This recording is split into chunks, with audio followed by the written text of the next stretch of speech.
చెప్పండి. గత కొన్ని నెలలుగా అయితే ఈ ఫోన్ ట్యాపింగ్ అనేది తెరపైకి వస్తూనే ఉంది. ఆ విషయంలో మంత్రులకు గూడా ఇవ్వడం జరిగింది. అయితే ఈరోజు ప్రధాన నేతైన కేసీఆర్ గారికి సిట్ ఇచ్చారు. దాన్ని మీరు ఎలా చూస్తారు? ఇప్పుడు వాళ్ళు దఫాలుగా ఇస్తూనే ఉంటారు నోటీసులు.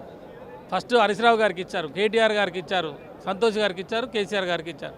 నేను ఏమంటున్నా, ఆధారాలు లేకుండా ఇలా సిట్ల పేరుతోటో ఇంకోటి పేరుతోటో టైం వేస్ట్ చేసి ప్రభుత్వ సొమ్మును కూడా వృధా చేసి వాళ్ళు మరి పెద్దలు చెప్తున్నట్టు, ముఖ్యమంత్రి చెప్పినట్టో లేకపోతే ఇంకోళ్ళు చెప్పినట్టో చట్టాన్ని ఉల్లంఘించవద్దని చెప్తా ఉన్నాం. రాత్రి 11 గంటలకి మీరు ఒక ముఖ్యమంత్రి పనిచేసిన వ్యక్తి, మరి ఒక ఎమ్మెల్యేగా ఉన్నటువంటి వ్యక్తి ఇంటికి మీరు ఎట్లా అతికిస్తారు? ఇవాళ మీరు వారిని పిలిచేది విట్నెస్గా పిలుస్తున్నారు, అక్యూజ్డ్గా కాదు. విట్నెస్గా పిలిచేటప్పుడు వారు ఎక్కడ ఉంటే అక్కడికి వెళ్ళాలి, వెళ్ళి వారు దగ్గర మీరు అడిగి ఆన్సర్ తీసుకోవాలి.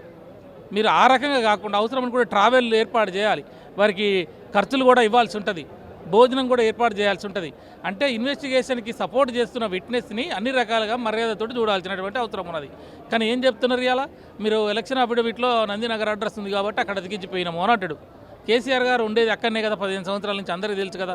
నీ మంత్రులు కూడా పోయారు కదా గతంలో, వాడికి ఇన్విటేషన్ ఇయనికి వేరే ఆఫీసర్లు కూడా పోయినారు కదా. అన్నీ తెలిసినాక ఇక్కడ ఎందుకు ఇవ్వటం, అక్కడ అతికేయటం ఏంటి? అంటే కేసీఆర్ గారిని మీరు ఏదో పలచన చేయాలని, వారి వ్యక్తిగత ప్రతిష్టకి భంగం కలిగించాలని కదా.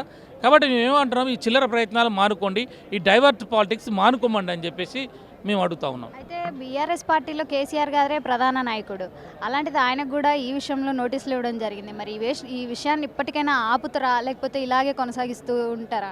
అది వాళ్ళ ఇష్టం. అది ప్రభుత్వం వాళ్ళు ఏం చేయదలుచుకుంటున్నారు, ఎన్ని రోజులు ఈ రకంగా ముందుకు పోదలుచుకున్నారు, ఈ రకంగా అంటే ఇప్పుడు మున్సిపల్ ఎలక్షన్ వస్తూ ఉన్నది. 11వ తారీఖున మున్సిపల్ ఎలక్షన్స్ ఉన్నాయి. ఆ ఎలక్షన్స్లో ఇవాళ బీఆర్ఎస్ పార్టీకి ఏకగ్రీవంగా ప్రజలందరూ కూడా ఓట్లు వేయడానికి సిద్ధపడ్డరు, తీర్మానం చేసుకుంటున్నారు. కాబట్టి ఎట్లనైనా బీఆర్ఎస్ పార్టీని ఎదుర్కొనే శక్తి లేక ఈ రకంగా మళ్ళీ కేసీఆర్ గారికి నోటీసులని డైవర్ట్ చేసి ఏదో జరిగింది ఏదో జరుగుతుందని చెప్పేసి ఒక పబ్బం గడుపుకొని ఆ ఓట్లని మరి కాంగ్రెస్ పార్టీ వేయించుకోవాలని ఒక కుట్ర చేస్తున్నట్టు మనకు కనపడతా ఉన్నది. కానీ ఎన్ని చిల్లర ప్రయత్నాలు, ఎన్ని చిచ్చోర ప్రయత్నాలు చేసినా ఇది ముందుపడే దేశం కాదు.